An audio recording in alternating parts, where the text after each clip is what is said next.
বললো যে আমেরিকার আমলে ভালো ছিল, এখন ভালো নাই। আসলে মূলত কি এখন ভালো নাই কেন বা কি হতে পারে? অভিযোগটা কেন? তাদের এই অভিযোগগুলা কেন? মূলত ওনারা ভালো নাই কেন, এটা তো আপনারা ভালো করে জানেন। ওনারা হচ্ছে আগে মনে করেন লুটপাট করছে, বাংলার মানুষের চুরি করছে, ডাকাতি করছে, সবকিছু লুটপাট করে নিয়ে গেছে, এখন তার পারতেছে না। ওনার কথার ভাষা হিসেবে আমি বুঝছি যে উনি আওয়ামী লীগের দোষর। আওয়ামী লীগের দোষর না হলে উনি সরকারকে মানে একটা বিভ্রান্তিকর মধ্যে পালাইতো না। উনি যেভাবে বলছে আগে ব্যবসা বাণিজ্য ভালো ছিল, আগে করতে পারছে, এখন করতে পারতেছে না। আগে অটো চালায় উনি 1000 টাকা 1200 টাকা কামাইছে, এখন ওনার 400-500 টাকা কামাইতে ওনার কষ্ট হচ্ছে, তাহলে কি হয়ে যায়? উনি হচ্ছে স্বৈরাচারের দোষর। এখন ওই লোককে যদি কিছু মানে এখন যদি মারতাম, এখন আপনারা বলতেন আমি খারাপ বা এই কাজটা কেন করছি। আমরা এগুলো চাই না, আমরা চাই না, আমরা চাই যেটা সত্য সেটাই বলবে। আমি মনে করি আগের চেয়ে আমরা এখন অনেক ভালো আছি, হাজার গুণে ভালো আছি। এই সরকারের আমলে আমরা অনেক ভালো আছি।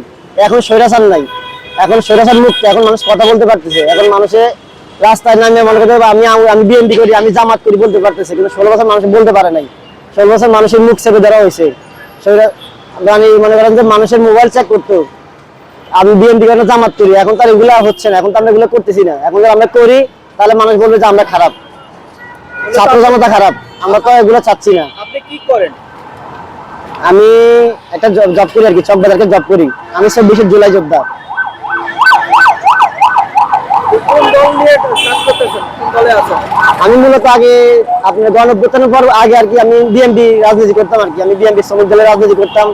বাট এখন গণঅভ্যুত্থানের পরবর্তী যেহেতু আমরা দেখতে পাচ্ছি হয়তো আমাদের জুলাই যোদ্ধাদেরকে নিয়ে অনেকে হয়তো মূল্যায়ন করতেছে না, আমরা নাম বলতে চাচ্ছি না আর কি। হ্যাঁ, তো সেই হিসেবে আমি এখন ভাবতেছি আমি এখন কোনো দলের মধ্যে নেই। আমি বলতেছি আমাদের জন্য যারা ভাববে, আমাদেরকে যারা কাজ করবে, আমরা তাদেরকে সমর্থন দিব, আমরা তাদেরকে তাদের পাশে থাকার চেষ্টা করবো আর কি। এখন আমরা হয়তো কোনো দলে নেই। আমি আপনাদের মূল্যায়ন করছে না, কারণটা কি? মূল কারণটা কি? মূল্যায়ন করতেছে না হয়তো আমরা চাচ্ছি আর কি আপনার হানা বোর্ড হোক। আমরা হানা বোর্ড হলে আমাদের জুলাই সনদটা বাস্তবায়ন হোক, তাহলে আমরা জুলাই যোদ্ধারা ভবিষ্যতে হয়তো ভালো থাকতে পারবো, দেশের মানুষ ভালো থাকতে পারবে।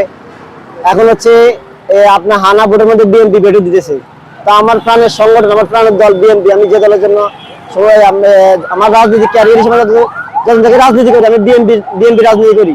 বিএনপি নিজে নিপীড়িত দল হিসেবে আমি বিএনপি করতাম। এখন দেখতেছি বিএনপি আমাদের অনেক কিছুর মধ্যে বিএনপি বেটে দিচ্ছে। দেখা যাচ্ছে আমাদের হানা ভোটে বিএনপি চাচ্ছে না, জুলাই সনদ চাচ্ছে না। সেই হিসেবে আমি এখন বিএনপির বিএনপি তো দাবি যে সংবিধানে হানা ভোট বা গণভোটের কোনো ইয়ে নাই, তাহলে আপনি কি বলবেন?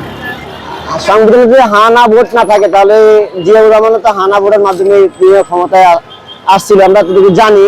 কিন্তু এখন হানা ভোট যদি বিএনপি কেন হানা ভোটের বিপক্ষে, আমরা অনেকে জানি। হয়তো বিএনপি আছে আর কি, আওয়ামী লীগ 16 বছর যেগুলো করছে, হয়তো বিএনপি আসলে সেগুলো হয়তো করতে পারবে বা করবে।